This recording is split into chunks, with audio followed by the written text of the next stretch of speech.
शिकम जी का स्वाद। एक प्रोफेसर क्लास ले रहे थे। क्लास के सभी छात्र बड़ी ही रुचि से उनके लेक्चर को सुन रहे थे।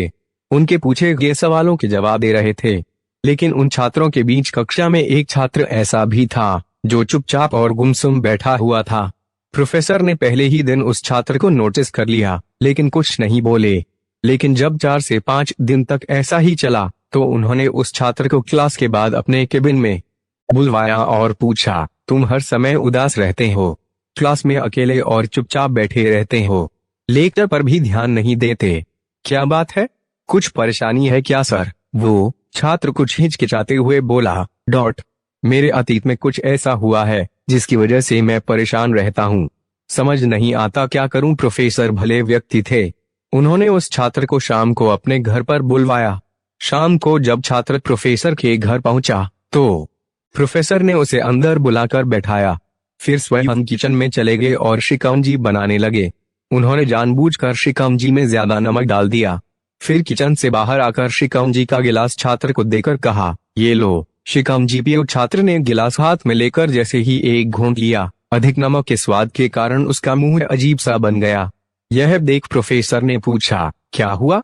शिकंजी पसंद नहीं आई? नहीं सर, ऐसी बात नहीं है, बस शिकंजी में नमक थोड़ा ज्यादा है। छात्र बोला, अरे अब तो ये बेकार हो गया, लाओ गिलास मुझे दो, मैं इसे फेंक देता हूँ। प्रोफेसर ने छात्र से गिलास लेने के लिए अपना हाथ बढ़ाया, लेकिन छात्र ने मना करते हुए कहा, नहीं सर, बस नमक ही तो ज्यादा है, थोड़ी चीनी और मिलाएंगे तो स्वाद ठीक हो जाएगा। यह बात सुन प्रोफेसर गंभीर हो गए और बोले, सही कहा तुमने, अब इसे समझ भी जाओ, ये शिकंजी तुम्हारी जिंदगी है, इसमें घुला अधिक नमक तुम्हारे अतीत के बुरे अनुभव हैं।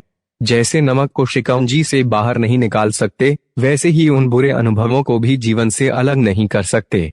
वे बुरे अनुभव भी जीवन का हिस्सा ही हैं। लेकिन जिस तरह हम चीनी घोलकर शिकंजी का स्वाद बदल सकते हैं, वैसे ही बुरे अनुभवों को भूलने के लिए जीवन में मिठास तो घोलनी पड़ेगी ना। इसलिए मैं चाहता हूँ कि तुम अब अपने जीवन में मिठास घोलो। प्रोफेसर की बात छात्र समझ गया और उसने निश्चय किया कि अब यह बीती बातों से परेशान नहीं होगा। सीख, जीवन में अक्सर हम अतीत की बुरी यादों और अनुभवों को याद कर दुखी होते रहते हैं। इस तरह हम अपने वर्तमान पर ध्यान नहीं दे पाते और कहीं न कहीं अपना भविष्य बिगाड़ लेते हैं। जो हो चुका उसे सुधारा नहीं जा सकता, लेकिन कम से कम उसे भुलाया तो जा सकता है, और उन्हें भुलाने के लिए नई मीठी यादें हमें आज बनानी होंगी। जीवन में मीठे और खुशनुमा लम्हों को लाए, तभी तो जीवन में मिठास आएगी। दोस्तों, आशा करती हूँ कि आपको ये कहानी पसंद आई होगी। पसंद आई तो लाइक करें और अपने दोस्तों को शेयर करें। मेरे चैनल को सब्सक्राइब जरूर करें और बेल आइकन दबाना ना भूलें। धन्यवाद दोस्तों।